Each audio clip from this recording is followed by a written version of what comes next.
have you here. We accidentally all dressed the same today, and it's like really I know, I didn't get the memo. Yeah. I showed up looking like the librarian. It's really embarrassing for you. I know, Very guys. embarrassing. Yeah. Now, welcome to the show. I just finished talking about the impact of the WWE's Crown Jewel event in Saudi Arabia, but Natalya and Alexa, you wrestled in the Middle East. What was that like? Well, for me, being able to wrestle in Saudi Arabia was like a life-changing experience, but it was bigger than me, it was bigger than WWE, it was a transcending experience for women around the world. What about you?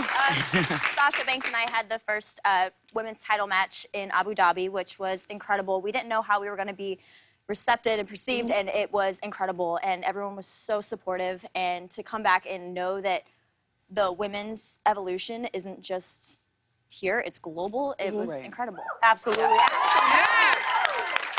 Natalya and Paige, you both have family backgrounds in wrestling, but Alexa, you don't. I sure don't. So how did I'm gonna ask the questions that people always ask me because I'm brown, but how did your family react when you said, I want to be a wrestler? So it was after college, and I didn't want to adult yet. I told my mom. Preach! Yeah.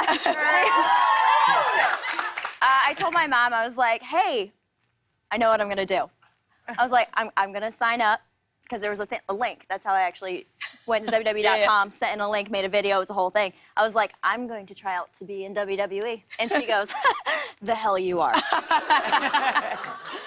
How do they feel now? Oh my God, amazing. It's funny how that works.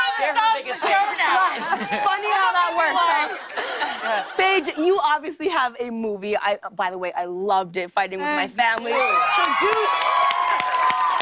Produced by the one and only The Rock. So tell me, how did you...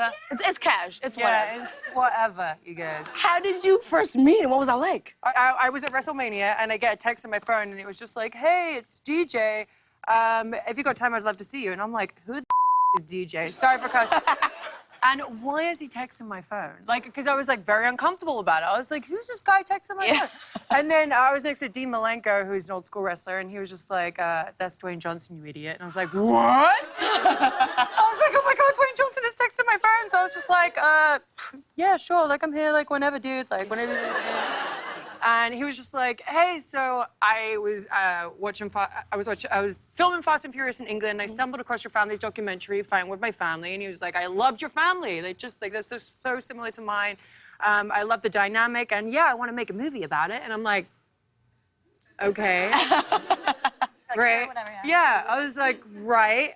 And then he was like, oh, and by the way, tomorrow you're going to be debuting on WWE TV, and you're going to win the Divas Championship. And I'm like, what? And I just start, like, crying my eyes out, and I'm like, booger bubbles flying everywhere, I have eyelash on my forehead, and I'm just, like, looking at him like, why are you lying to me? And he's just, like, throwing me tissues, like, yo, you good? Like, he's like, and by the way, keep this between us, no one's supposed to know. So I'm like, all right. So I'm walking out, and I'm trying to, like, act casual. We have hundreds of people backstage, right, at WrestleMania. And I walk out of his dressing room, and Tamina, who's his cousin, like, is about to walk in. It looks really weird, me walking out his dressing room in the first place. And she's like, hey, sis, what you doing in there? And I'm like, I'm just a really big fan of Dwayne. I just, like, kept on walking. But that's how it all came about. So you had a good day, I guess, then? Wonderful. Wonderful. I get it, though. And sorry for cussing. I already got told to cuss. But Listen, you can beep that out. we are on at 1:30 a.m. You do you.